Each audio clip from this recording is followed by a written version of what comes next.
Welcome to another edition of Strum and Scribe with Sir Garoton and Lord Pinky. All right. Oh, man. Welcome to our very first Strum and Scribe podcast. Welcome, everybody. Thanks for joining us. With It's National Beer Day. Oh, Lord. Already?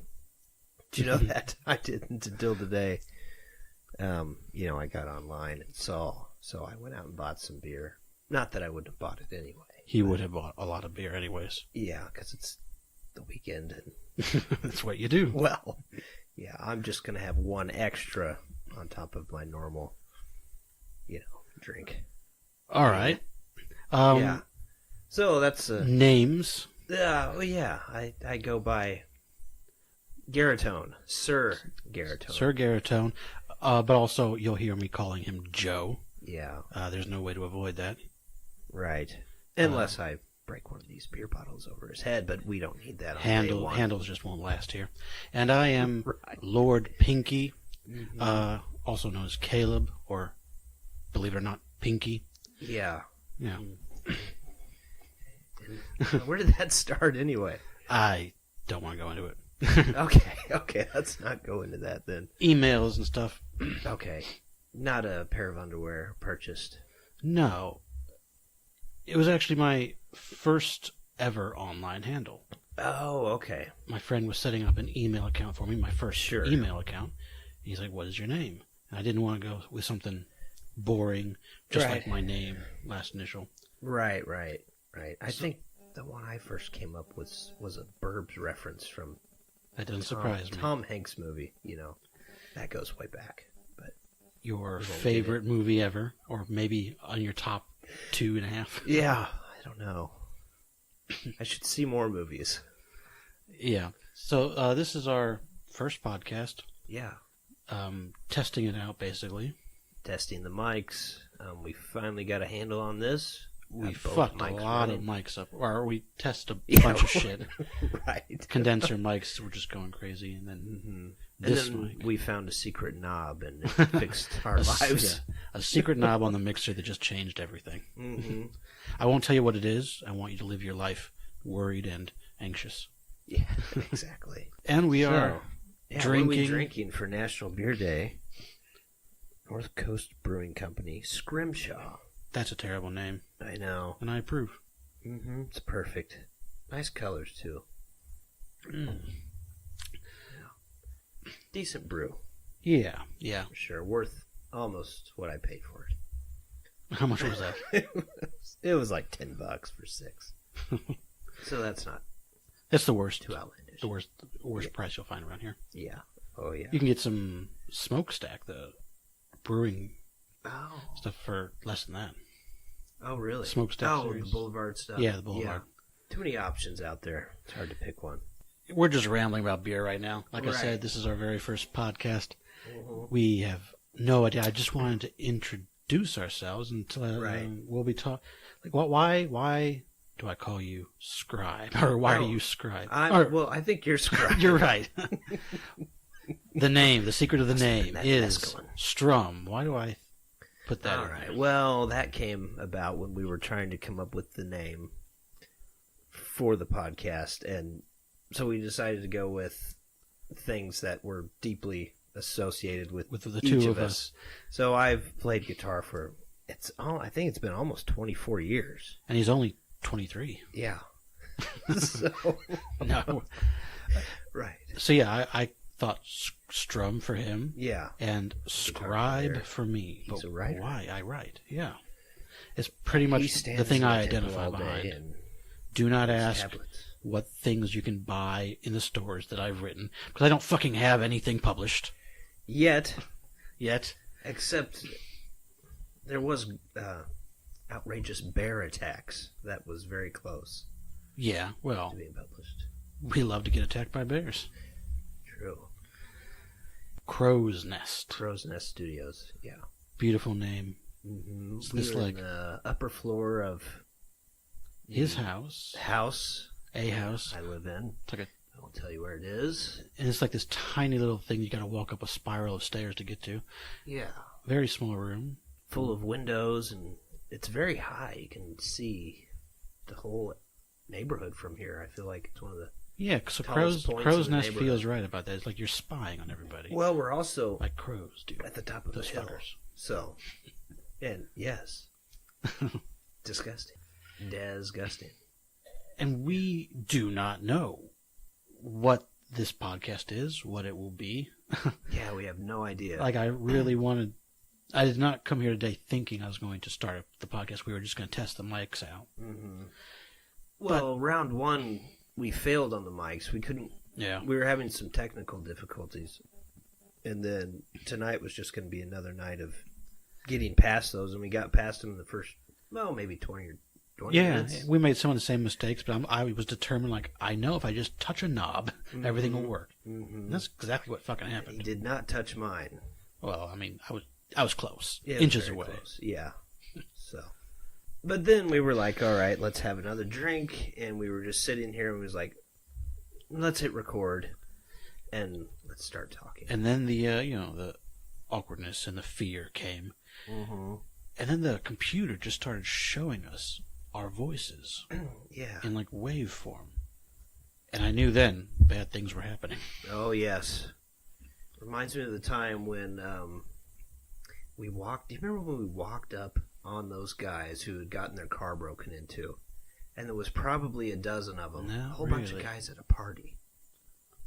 What? We were walking around at night. Remember this? We did that a lot. We used to do a lot of night walking. Was it recently? No. Okay. No. After partaking in some certain proclivities. Activities of the greatest. Proclivities and activities. We would go for jaunts around the neighborhood. But yeah, that explained. That was like many times over the years. Oh yeah, so it's hard to. Yeah, I really can't remember this one. But we walked right up to these guys. It was like they were having a house party or something, and we just happened to walk up, and they were there, and their windows had been broken out of their car, and we were the only other people around. And we walked up. Yeah, and they were like, yeah, we just got our car broken into. Have you seen anybody? And it was just us standing there, and we were like, well, it wasn't us. And they were like, oh, we know. And anyway, we ended up walking off, and we started questioning, like, why would they just assume it wasn't us? Do we not look like the way you're describing it sounds like a familiar story, but it's like I don't actually remember the events. Yeah. Maybe I remember. We just walked off. Yeah. I mean, really, it could have been us. Yeah. I mean, it was. To this day, I can't guarantee you it wasn't. Right. Especially since I have no recollection of this actual event. Right. It's a blackout for me. We've lost too many brain cells since then. Yeah. I like to steal shit. What can I say? Yeah. I mean, where do you think these microphones came from? Grandma's house. Oh, yeah. She was a partier. From her microphone collection. I don't want to talk about what she does with them, though. Yeah. All right. And what's next? Again, yeah. Cue the music. All right. Well, let's get right into the real shit. Yeah. All right. So how long have we known each other? Yeah, there's no way. Probably 20 years or close to it. Jeez, really? Probably pretty close because we're in our mid-30s. That's news to me. Well. Yeah, that went by fast. I mean, have you looked at us? Really? I mean. Yeah. We're not nearly as pretty as we once were. Not that we were ever pretty. Well, you were pretty. Yeah, I had the butt cut. We both had the butt cut. At different times. At different times, yeah. 20 years can't be right. Let's just say that. Let's go with 17. Okay, let's say 15. Because it is 2018. Yeah, all right. Yeah. And I came here from St. Louis to Kansas City. Yeah. Right around year 2000, like in the year 2000. Yeah. So we're at around 18 years. And I would have known him right away after that. Yeah. To some degree. Yeah. We we had the same circle, essentially, right. I guess. Well, this actually is a big conversation, and one that I told him weeks ago. We may bring up. Should bring up. Mm-hmm. Our circle. Mm-hmm. we were both a part of a dreadful cult. Right. No, it was a church, and I know a lot of you are thinking, yeah, that's the same thing as a cult. And you have many, many strong points there. Mm-hmm. Even though you only made one, you fucker. But it was a Christian church, but it was a very insular one, sort of a higher, hugely involved. We are doing better than all the other churches kind of thing, which immediately puts you in an us and them situation where you believe, like many cultists do, that you are saving the world, right, with your beliefs. Mm-hmm. But unlike many of the cults you might think, it doesn't get too much weirder than that in terms of what the doctrine says. Right, there was no drinking of snake's blood. Yeah. Except for... But nonetheless, this never church, and maybe we'll even mention name, should we? No, not right now. No, not this early on. Oh, now it sounds like a huge, terrible mystery. Right. But anyways, it's fine. We'll talk about that later, maybe. Yeah. But so yeah, we that's how we met. My family came here from St. Louis specifically to come to this church. A revival of sorts. Right. And I was born into it. He was born into it. We came in 2000, and so that's the circle. We knew each other right away. Mm-hmm.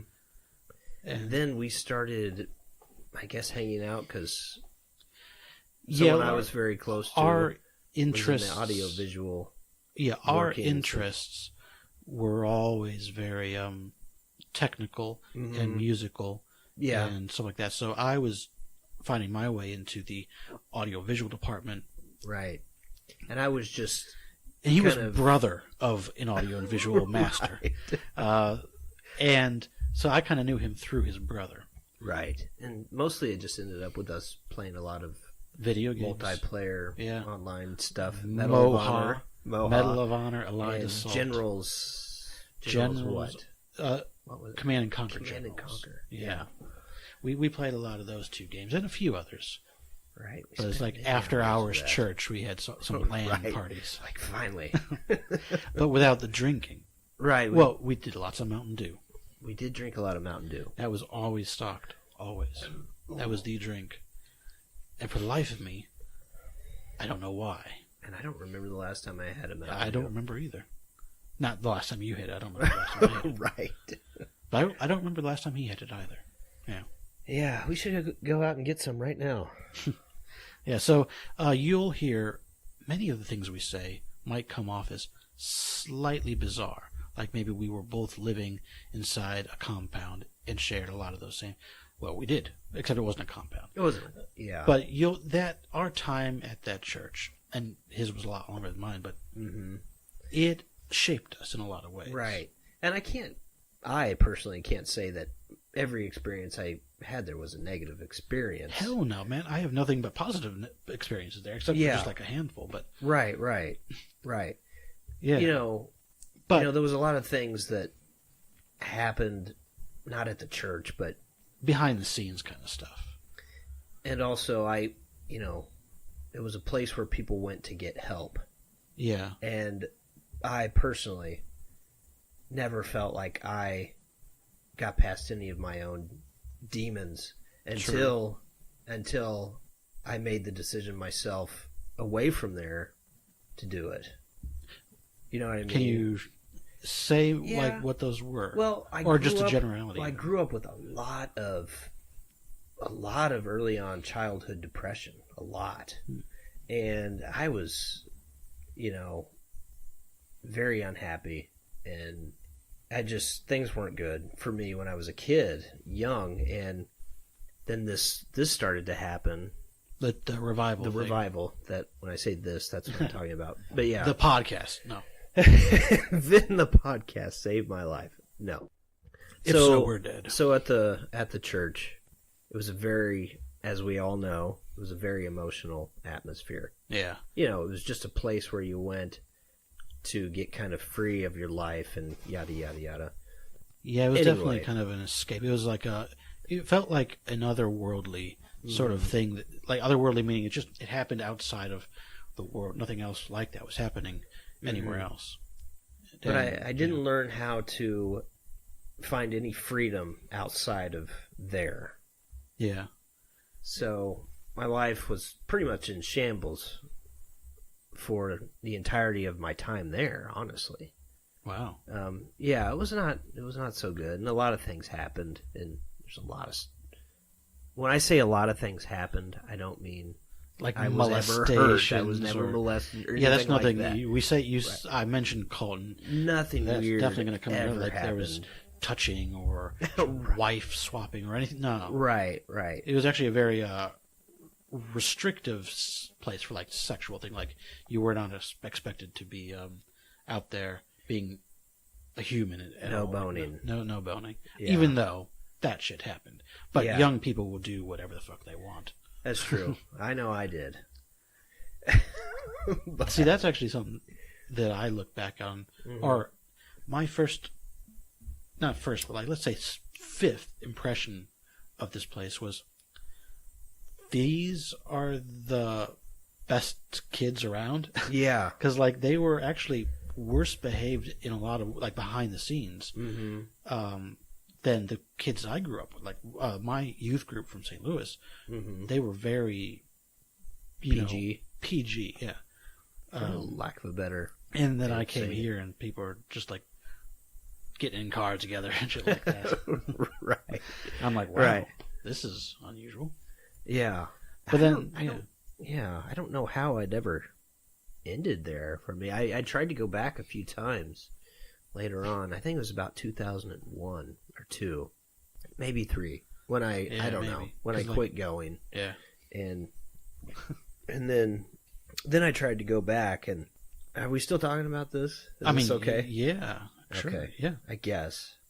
I mean, surely there's something else, but I just remember it was a pivotal moment where I thought, okay, I'm going to go back and I'm going to get involved again. And I tried, and the people who were my age, it was like they had shunned me. It was really weird. And there was a lot of shunning going on. I really tried to open up to this one person in particular because I thought we were kind of friends. And she like put up all these walls. I felt really alone out there, in the world. All these different things had happened. I was like, okay, let me give this another go. I'm going to go back and find my place again. And now, this wasn't your girlfriend, was it? No. Okay. No.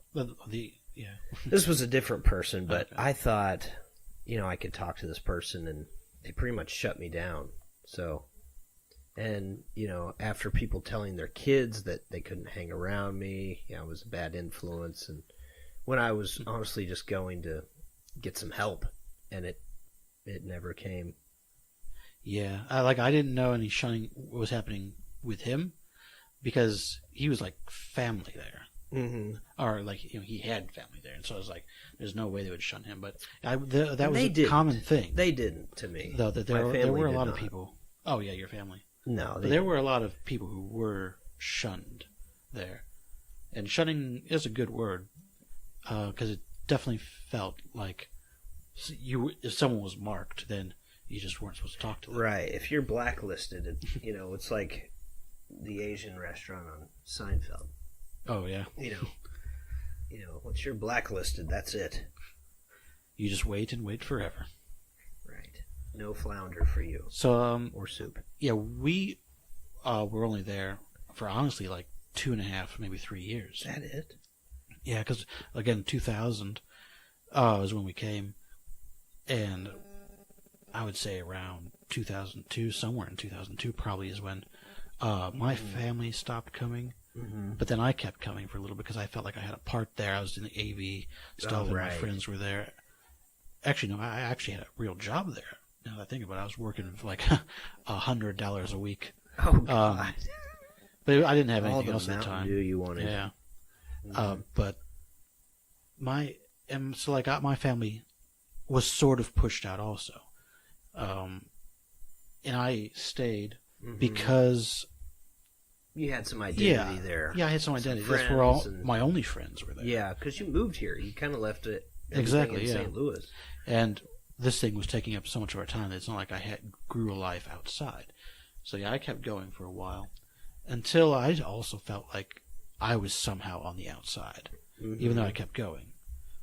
At first it was like, oh yeah, your family. They're not here, but we appreciate you still being here. But then just slowly, that all kind of went away. It's like, we don't necessarily appreciate you being here anymore. Right. And a little scraggly, it was the leather jacket. It may have smelled like cigars occasionally. Yeah, pretty much. We don't want any of that wacky tobacco, or any sort of tobacco. And I had some long hair at the time that scared everybody. Oh, yeah. Because long hair does that. Oh, yeah. So that's... And that was a long time ago now. Yeah, believe it or not. More than a decade. It feels very recent, but yeah, we've been out for a while now. Right. Well, from what I've heard, I actually had coffee with somebody from there not too long ago. And it was a nice little chat. Nice little... Yeah. It was, but anyway, what I heard was they put a coffee shop in. Oh, in the church? I guess that's a thing now. Jesus. Yeah, he approved of it. Man, I almost believe that I've heard him preach against coffee shops in churches. Yes, of course. That those were the very backslidden, pathetic churches. Yes. Well. There we are. Coffee shops in the church. I guess that says everything. I don't know. Can't you have coffee and other things at once? I've multitasked once or twice. Maybe. But anyways, that was just backstory so you'd have some idea who we are. That's who we were. Yeah, who we were. As two people.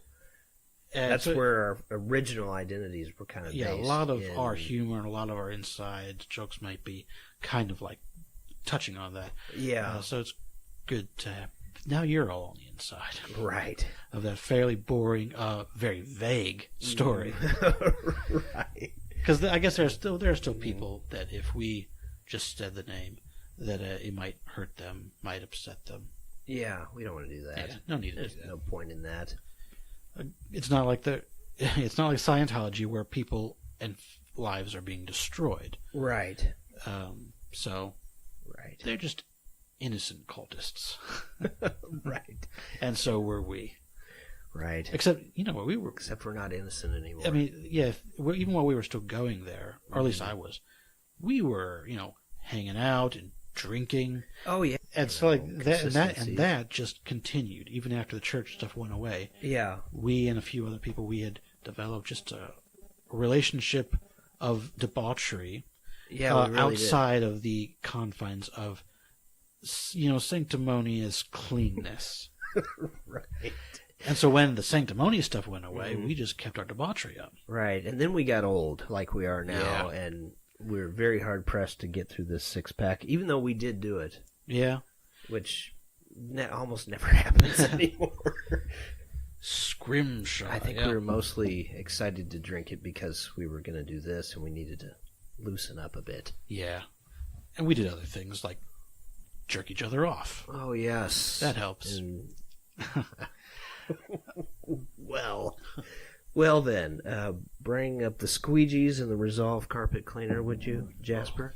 Yeah. And our friendship has just kind of grown from there. Grown. It sort of feels like it's just been the same. That's pretty much been the same forever. Yeah. We're not growing closer. We met. We found good humor with each other. We've got more stories now. Yeah, and then that's who we are. Yeah. Like any adults, which I guess we are now, which feels terrible saying. We have our friends and we just live until we die. The worst part is the 40-hour-a-week thing. Plus. Yeah. I do 40 hours. I made it so far into my life, working part-time. Yeah. And it felt did good. Great. I mean, I was into my well adults. Mm-hmm. But now, for like the past 5 years, full-time, 40 hours, and it just wears you out. It's horrible. I'm in a position now where it's terrible. If somebody doesn't come in, then I'm staying. I would hate that. I'm the guy that stays. I would take it personally, finally, if somebody went home or didn't come in. Yeah. Oh, it sucks. But I don't do it. Really, really sucks. And then I go by beer at the liquor store up the street, which is one of my favorite liquor stores in town, and wish I could work there. Honestly, he makes much more money than me. Well, and we haven't gone over the numbers, so I know. we really don't know. I'm just looking at the house, and I'm going, he makes much more money than me. No. It does smell like sewer right now. There's a weird thing backing up. Yeah, so it does not make this place as sexy as it was. What did you do to your sewer? Well, I mean, what do you think I did to it? Put things down there. Yes. Delicate biological things. I don't know how delicate they were. They hit the porcelain pretty hard, but... and that caused the whole thing to back up? Well, I don't know if it's all backed up. It's been... The house is flooded with This shit. has been, a slow occurrence over the last year. Because... So what do you think is down there? You're an expert. It needs... Pipes need... Less raccoons? Some preventive maintenance, yes. Preventive. It sounds like prevention. And we could call animal control, but the only thing I think they would find would be a massive turd. And a homeless man. It could be. Gary, he lives underneath the back porch. I have been finding cans of Bud Ice in the backyard. And you don't drink Bud Ice? I don't drink Bud Ice. No. He's wearing a Bud Ice t-shirt and Bud Ice underwear. Right. Bud Ass underwear. Butt ass. Butt ass. Or butt ass. But no, I think there could be someone kind of floating in the area. Hanging out at your back porch. Wait, you have cameras, man. Yeah, what do your I have a security system. Well, there's a way to kind of get around the... Well, so you're I'm not saying going to tell you. This Bud Ice drinker is sneaking around the cameras just to plant beers on your porch? Pretty much. I think there's an agenda there with this Gary character. I don't even know if his name's Gary, but he looks like it most certainly is. Yeah. Only Garys drink those things. Yeah. I don't know how we actually got onto that. I don't know. Talking Must about have been the mescaline, like I was saying. Yeah. So what do you think of that picture on the wall there? It's a great Marlon Brando. lithograph of Marlon Brando on the wall there. No, George Harrison. George I Harrison. recognize that nose anywhere. Yeah. Fantastic nose. English schnoz you have. No, Wah wah. I finally... Oh, great reference. I finally got accepted to this group on Facebook. It's a guitar players group.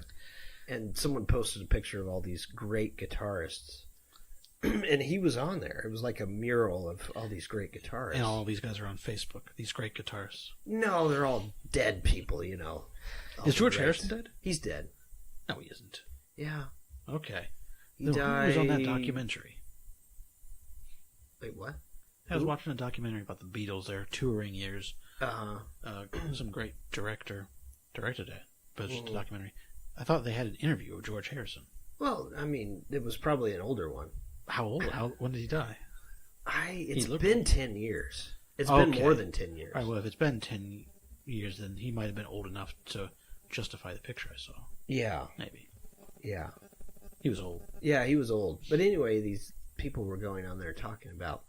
There was one guy in particular that said he never cared for George Harrison's playing. Fuck that guy. Yeah. It's like, who do you think you are, motherfucker? Now, I said that to him. Strum. Yeah. But how does George Harrison play?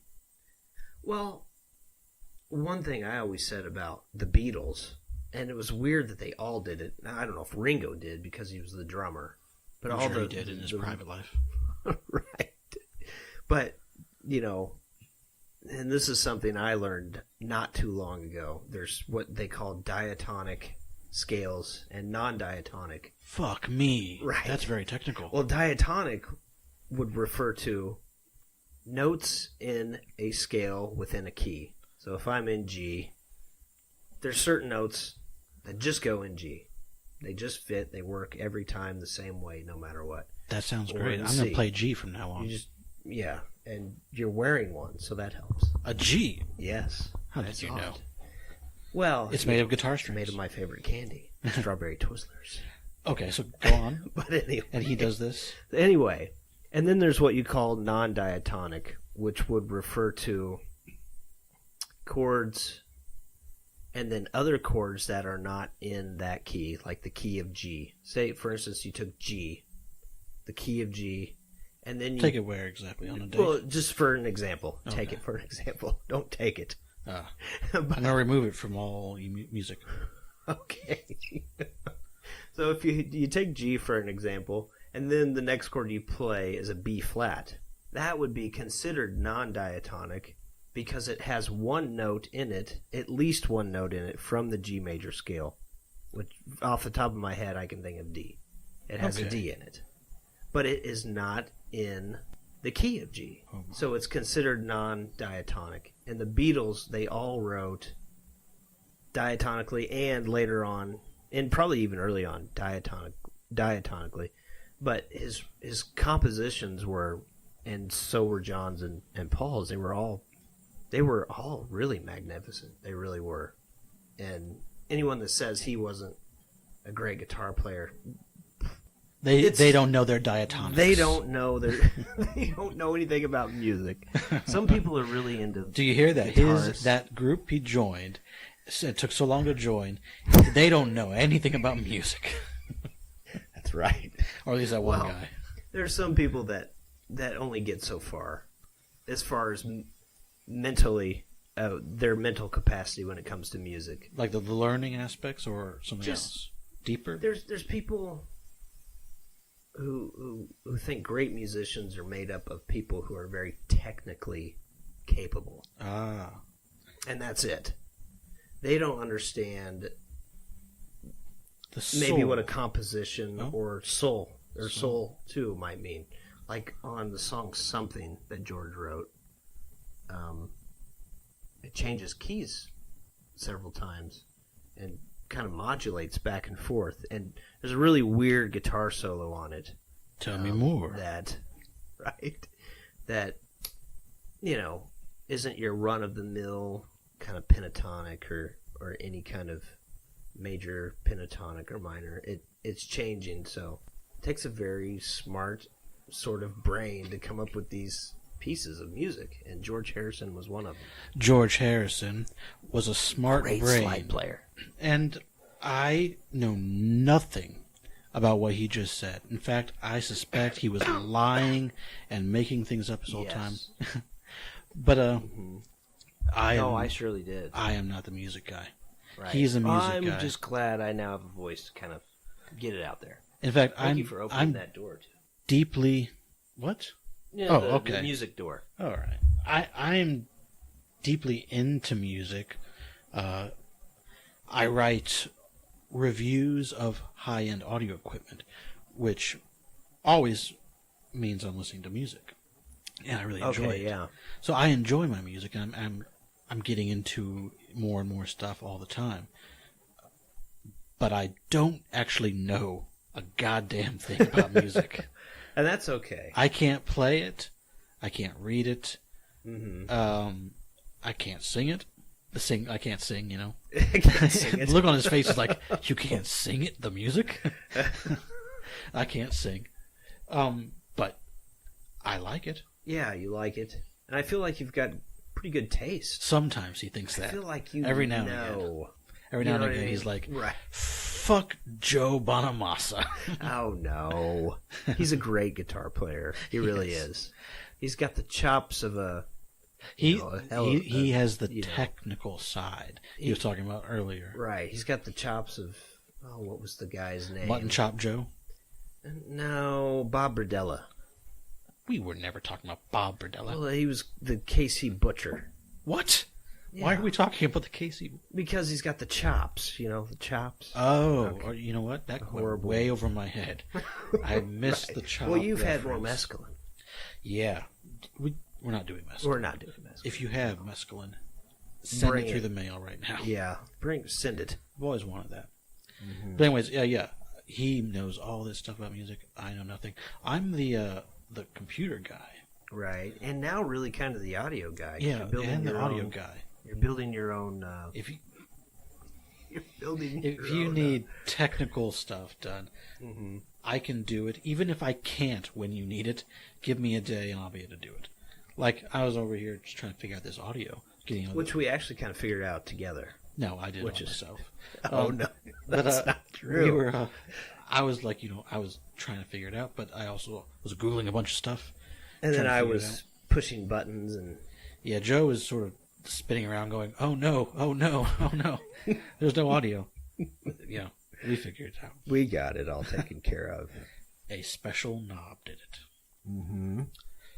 And that's what always does it, if you ask me. There's always a special knob somewhere. That's a life lesson right there. Yeah, really. Take it to heart. A great t-shirt or a bumper sticker. We do need to get that hooked up to your turntable. Goodness. Yeah, I recently... Months ago, I gave him into that. An amp. That's all it is. Oh, well, no, that's not all. It's a DAC amp. Digital to audio converter. Takes digital and converts it to analog. Analog sine waves. And then the amp, is just and an amp. There's vacuum tubes in it, right? Yeah, this is a hybrid. It's like a modern thing, but they have vacuum tubes in there, and they're interchangeable. Like you can. They must be really small. Yeah, they're just like a couple inches, or an inch. Anyway, so I gave him this amp. Come out of the pool. Because he has a turntable downstairs, and with some nice speakers. And I'm like, well, the turntable just putting out to the speakers is fine, but you need a really cool amp. I've got one that I'm not even using anymore. Yeah, and it's still just sitting here. Just sitting there. Yeah. Months later. Yeah, it's... Well, been tired. Come on. Why is it still sitting here? All you need is cables. Well, cables. For some reason, I was a little bit concerned about my powered speakers. What? Oh, you thought they was going to blow them? Well, I wasn't so sure. They're preamps. Okay. I mean, it has a headphone amplifier, but then it's a preamp, which is made for powered speakers. Okay. Yeah. All right. So it'll be fine. It's not going to break. Well, see, I didn't know. I dropped a little bit on the speakers. Except I told him this like when I gave it to him. I don't think I was listening. No doubt. No doubt. Surely there's more beer here somewhere. There is. You're done with that already? There's gotta be. Yeah. I got like most of the beer here. Yeah, I'm gonna have to go down and get some of the heavy liquors. We do have them. Yeah. You remember the evening of the Sprint Center grand opening? Yes, I do. I wrote about it. That's very odd that either of us even remember it. No, it's not odd because I wrote about it. Right. Maybe that's why I sort of mythologized it. Mm-hmm. I did a sort of hunterist. Some Scientologists. Yes, there they were that evening. Yeah, some Scientologists. Yeah. But this is before I knew what Scientology was. Before Tom Cruise really jumped ship, I guess. Jumped ship. He's still a Scientologist. Is he still on the ship? Oh, yeah. He's still jumped the ship of normality. Oh, he jumped on a couch. Not that he was losing all normality. That's true. Was that on Oprah? Yeah, probably. I think so. Oprah. Anyways, yeah. Why did you bring up the Sprint Center, Joe? We were there on the opening day. You said something. You said something that made me think of it. Oh, well, that's helpful. That's why I brought it up. I said so. All right, well... We can talk about it. Yeah. The opening of the Sprint Center. Mm-hmm. Now, Joe, this was absolutely your idea. Why in God's name did we go? Was it really my idea? Yeah. Why? Exactly. I mean, but honestly... I would never do that now. Why would I... when you suggested it, I'm like, that is a weird fucking thing to say we should do. Just attend the opening of a building.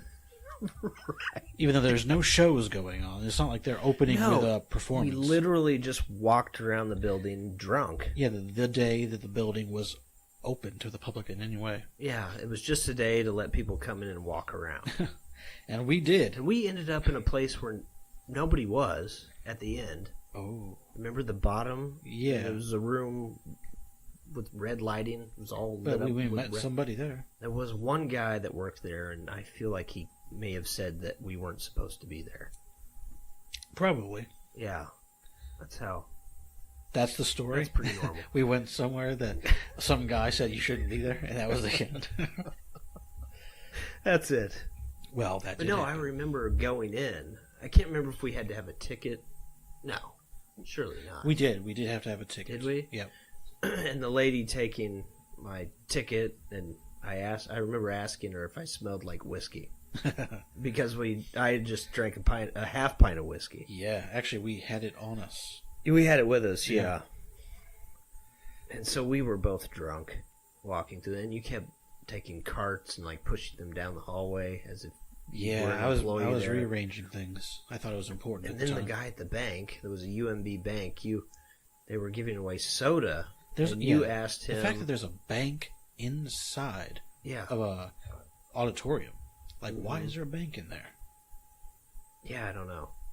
Like, a ATM, yes. Right, but an entire bank. But an entire outlet of a bank was there. Yeah, you can open up a CD at the arena. You can open up a CD? Well, like one of those accounts that... Checking account? Accrues interest. See, I don't even know what that is. It's just some stupid... I don't even know what Where CD did that means. come from? Where did you hear that? Well, no, I'm just saying because it's a bank, you could technically go in to the Sprint Center and open... CD is a bank? No, a CD is a type of account. That's what I thought.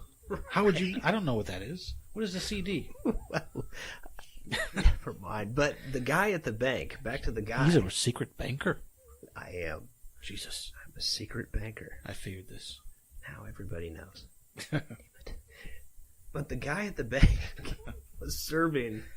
For some reason, they decided to serve soda.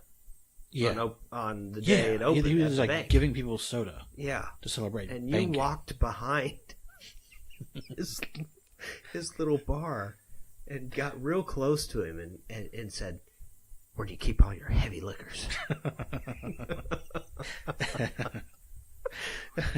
Yes. I wanted to know. Soda's one thing. And the Scientologist guy out front was trying to get us to do a palm thing, put our palm on something. Yeah, see, this is before I knew what Scientology was. Yeah. And they didn't have anything that said Scientology, not that I saw. Yeah. It was well, maybe they did, but I didn't see anything. Yeah. It was a guy. Yeah, a tiny man. Tiny little, not like an actual midget or little person's thing. Yeah. He was just like a Danny DeVito. A Danny DeVito-esque kind of person. And Joe Pesci. He was behind this table, just on the street, saying, "Do you want to take a stress test?" Oh, that's right. And I'm like, "What the fuck?" Yeah. What? This is where we are in life, where people will just ask you on the street if you want to take a stress test. And of course, I just said, "No thanks," or what did I say? Yeah. Something inappropriate. Yeah. Maybe you said no, but in more words than just no. Maybe I wanted to stress test him. Maybe. Anyways, so. but now it was free. Now I remember it being so free. Yeah, it was free. I mean, that was another weird. We couldn't afford it. We kept telling the guy we couldn't afford it. That's right. Remember that was that? it. Yeah. Or like, that's too rich for my blood, or something. No. He said, it's free. I'm like, how much is it? Like, it's free. I'm like, what is that? How much in numbers? He's like, 0. I'm like, oh, that's too much for my blood. We can't afford this. Yeah, we walked away. And he was just weird. But now that I know so much about Scientology, I know that was Scientology. Oh, even though there was nothing I read that said this is Scientology. It's just, that is how they do it. Okay, that was their. If entering into Scientology is like a 10 or 15 step thing until you reach L. Ron Hubbard's dicks sucking pics. Did L. Ron then Hubbard... that would have been like step 1 down there.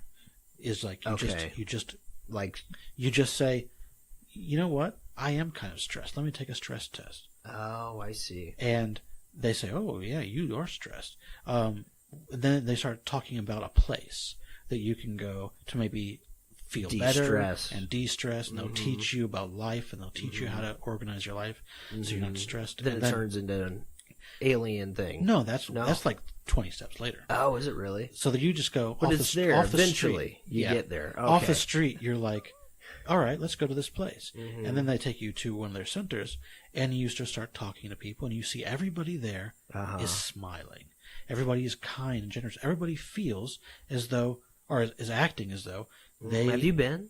No, Oh, I okay. just know a lot about Scientology. Oh, I've studied okay. this thing for a few years now. Oh, wow. Okay. Yeah, he's looking at me this like is great. he's Keep looking going. at me like, you're a Scientologist. I aren't didn't you?" know this. I You've had been no through it all. idea. No, it's just those. It's just the steps. Like, you get the impression that people know a secret here that's helping them, and then you say, all right, I'll sign up for some of their courses. Right. And their courses are just basic self-help things. Okay. You know, it's these techniques that you can pick up out of 100 books on a bookshelf. Right. In the self-help section. And they'll teach you most of these same things about positivity and the positivity thinking and sort of projecting. Kind of projecting. That kind of stuff. Which is genuine good stuff. Self-help. That can help anybody. Yeah. It's Tony Robbins. So they start with something like that. And then it just becomes these programs of becoming better and better and clearer and clearer. Oh, right. That sucks all the money out of you.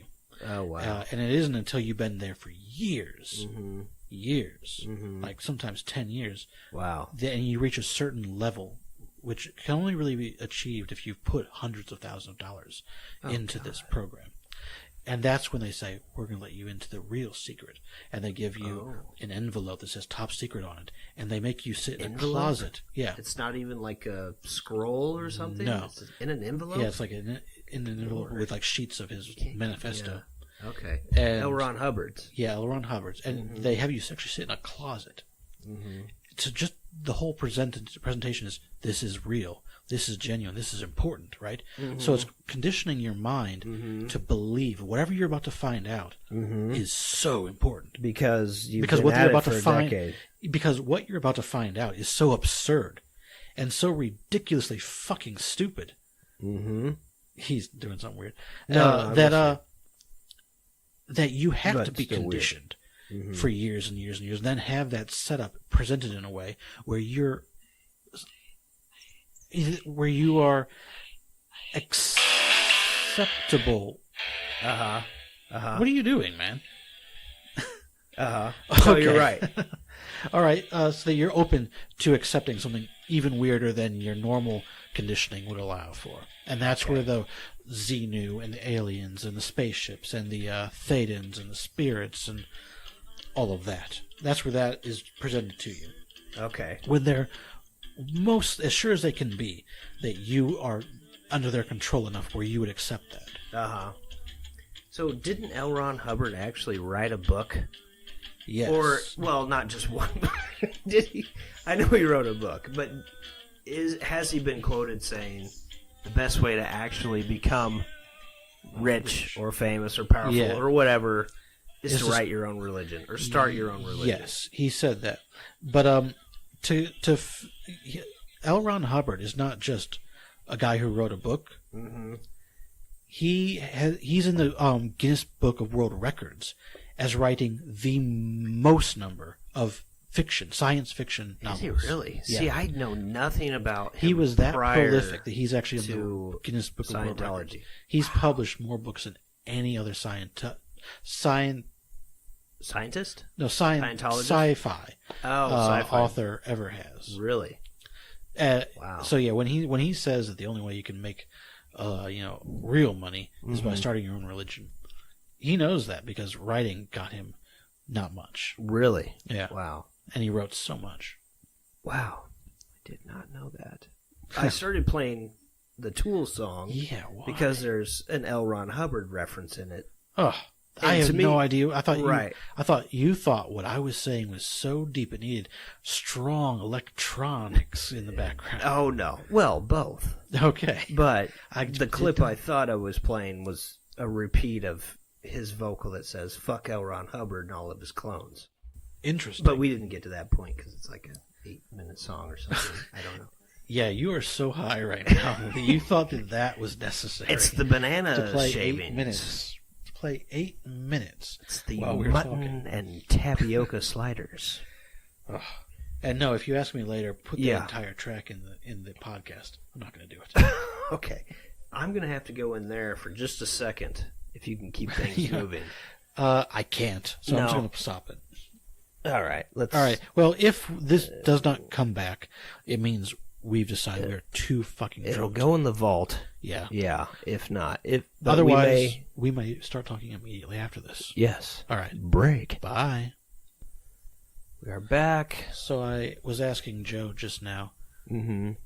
thinking, well, what are we going to talk about? Let's not ramble like idiots anymore. Oh, well.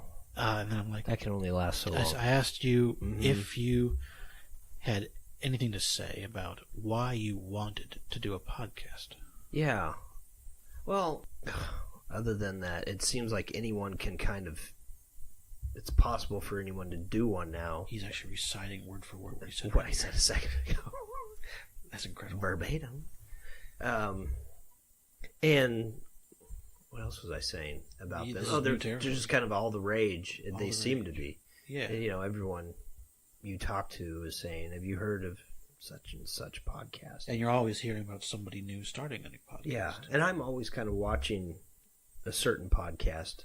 We can name it, right? Yeah, the Rogan. I guess Joe so. Rogan. Right? Yeah, the Joe Rogan experience. Everybody as an watches experiment. That. Watches, listens. Yeah, there's a lot of good stuff on there. I don't know what it is about just listening to two people or three people or whoever just sit around and talk. Maybe, Yeah, but it's the subject matter a lot, but it's something the very question nice still about comes to why you want to do it. why I want to do it. Yeah. It just sounded like a fun thing to do, honestly. like a what the shit kind of thing? Kind of, yeah. I think, Well, if anyone else would have asked me, it would have had to been someone who I thought I could talk to or with. Yeah. Because I mean, the truth is, when I asked him, Uh-huh. his answer was very much just, yeah, man. Like, of course I want to do a podcast. Mm-hmm. And that struck me as interesting because I didn't want to do a podcast. But you asked me if I wanted to. So this is so you didn't want to. You just wanted to know what I would say. No, actually, it's a little different than that because, all right, when I the evening I was coming home from work, I was listening to Joe Rogan. Okay. And the thought occurred to me again. Would you do a podcast? Like, why? Because why don't you do a podcast? Oh, dang. Yeah, if everybody's doing it, Joe Rogan's telling me to. Kevin Smith is telling me to. Everybody's always just saying to any listener, you should do a podcast. So I was asked the question to myself, like, well, why don't I? Are they actually saying that to people? Usually, often. And I thought, well, I don't really. That doesn't sound like fun to me. Just sitting alone, speaking into a microphone, still within my comfort zone, just doing something solitary again. I'm like, I see what you mean. Want to do a podcast. That doesn't actually sound like fun. But then, like a moment later, the thought occurred to me, and I'm still driving in traffic on my way home from work. What if I had a partner? Right. And then I'm like, well, if I had a partner, someone to do it with, that wouldn't be so bad. And then I'm like, no, you know what? If I had a partner, or just like a friend, and I was doing this with them, this would actually be really fun. I would actually want to do that. It takes you out of your comfort zone. You're being social, and I'm not a very social person, like to an extreme degree. And I felt like it would be positive in so many ways. Kind of lay it all out there. Learning how to talk, learning how to open up, and just spending more time with other people. Right. It's something for us to do, kind of. I think it's like that's how bored we've become. In a lot of ways. Yeah. Yeah. That's true. I never really thought about it that way. I'm very extrovert or introvert. Well, yeah, that's the one. But speaking of Joe Rogan, I got on the topic of something that I think he hosted. It was a documentary that he hosted. I don't know how old it is now, but it's called DMT, The Spirit Molecule. Have you ever watched that? I haven't, but I've heard him talk about it a lot. Yeah. Yeah. Anyway, I was psychedelic experience. I feel like it's more than just a psychedelic experience. I feel like from the accounts, it's like that, like other dimensional, like that kind of stuff, kind of thing. Yeah, spiritual. It's very interesting. It's on his podcast. Well, I don't know. No, his website. It's on the internet. the internet. And what's that thing that people watch their stuff on? YouTube. Not that one. Okay. Why? I can't think of what it's called. If it's not YouTube, you don't watch anything on not YouTube. It's always... Wait, like what's Netflix? That thing. Okay. It's on Netflix. The damn cool. Netflix, not Netflix. Okay, yeah, I should watch that. I didn't know it was on there. Yeah, it's not that long. And in the first 20 or 30 minutes, you're getting kind of what DMT is and that sort of thing. And then you start to get the accounts of the experiences. And they're all talking to different beings. That happens to most of them. Yeah. They get raped also. That happens right. Every time. Right. And so it turns into now, pretty disgusting at the end. What do you think about that? What do I think about it? Yeah. Is it true? Well, Is it first not? of all, Is it all in his I'll head? say that some of the people, some of the people in the documentary were like doctors and well-known people in the community. Academics. Yeah, people. Respectable minds. Right, and then there's your average hippie who is also partaking, but some of the people have no experience with any kind of lifestyle like that, and they still have the same sort of kind of interdimensional. I went somewhere else. Yeah, but I don't think I went somewhere else. Just I did repeating what the documentary says. I'm asking, do you believe? Well, no, I wanted to throw that out there before I got into. Well, I guess it just kind of depends on do I believe in what that happens during a DMT, that the experience is true or not just an internal, like it's a real thing. Yeah, I don't know. I mean, I really don't know. Well, then why are you talking about it? Oh, what? The point I thought was this was like something. No. Well, the point was that I found it to be interesting. Oh, we were podcast. talking about Joe Rogan. Okay, so that's just there's one random interesting fact that you know about Joe Rogan. Okay. No. Very cool. I would think MMA no more would masculine. Be the thing. All right. McMahon. MMA. Oh, okay. The UFC stuff. How did you go from Joe Rogan to Ed McMahon? Now, why were we talking about Joe Rogan at all? We were talking about podcasts. Why you wanted to do it. Right. Wow. That was very circular. I don't even know how we got... All right. So, wait. Right. All right. And then I got into DMT. So, all right. You were building up saying, all right, Joe Rogan's awesome. Now, how does that lead to you wanting to do a podcast?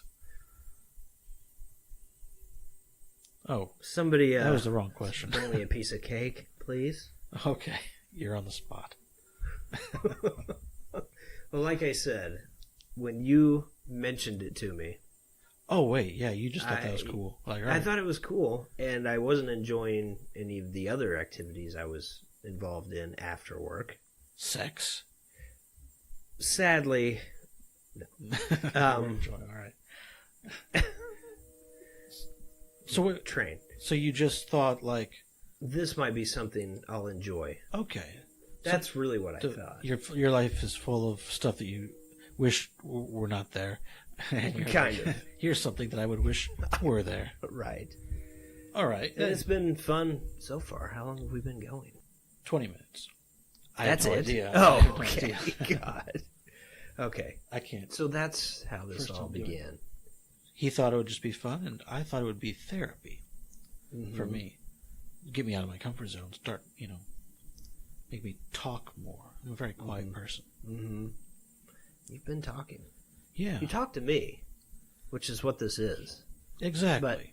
But who knows who else? But we don't actually see each other very often. Yeah, that's true.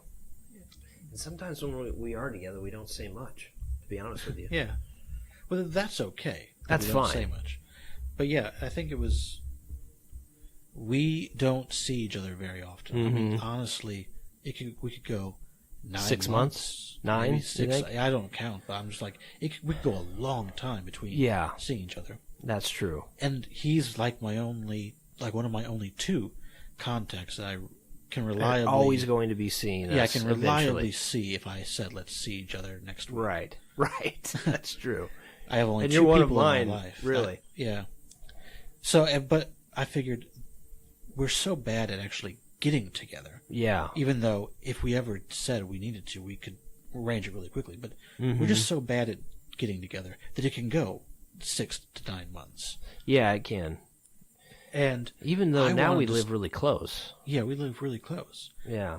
But I thought that this would be a good way to instigate, like set something that we have to do. We have to see each other. We have to see each other. We have no choice to do a podcast. Right.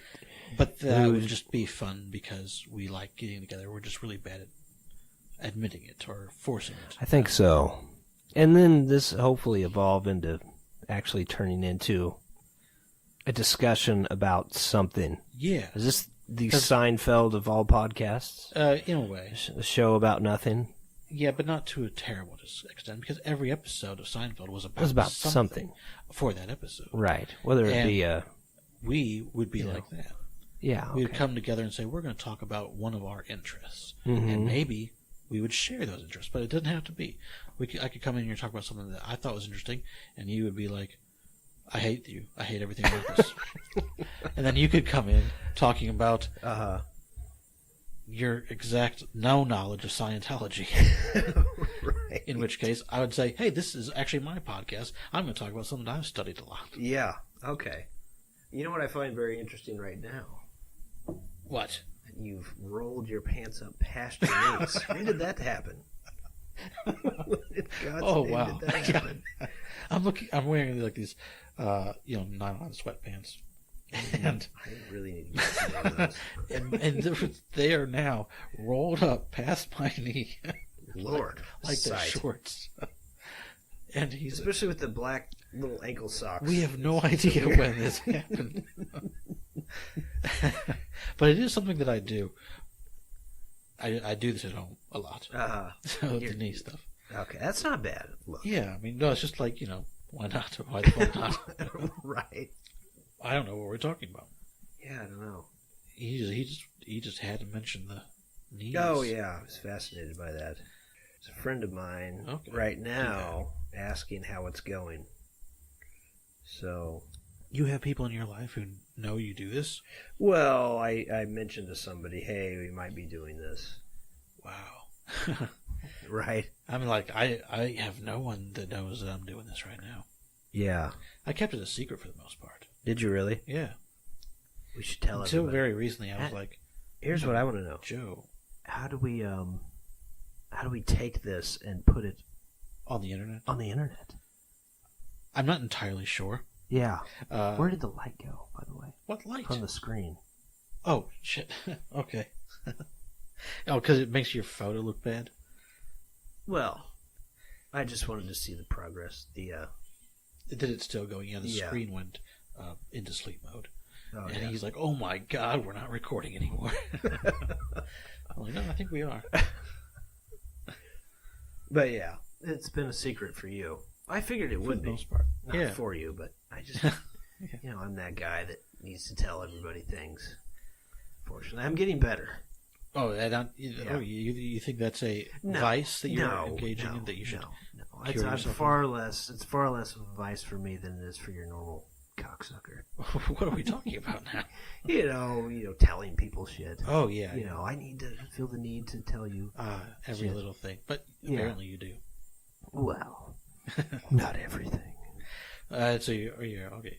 You're just trying to get better at that. No, I don't think it's a bad thing. Right. I just think I just don't have anybody I'm like telling I'm going to do a podcast until. Well, I've only told a couple people, hey, and hey, this might be happening, and it is. It is kind of happening. I've built a logo that I think is finalized. I mean, what do you think about it? It's okay. Oh yeah, here we are. It's not. But what do I know?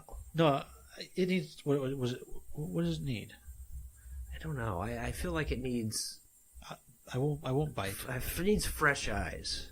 It needs a modern set of eyeballs. Not modern. Modern's not the.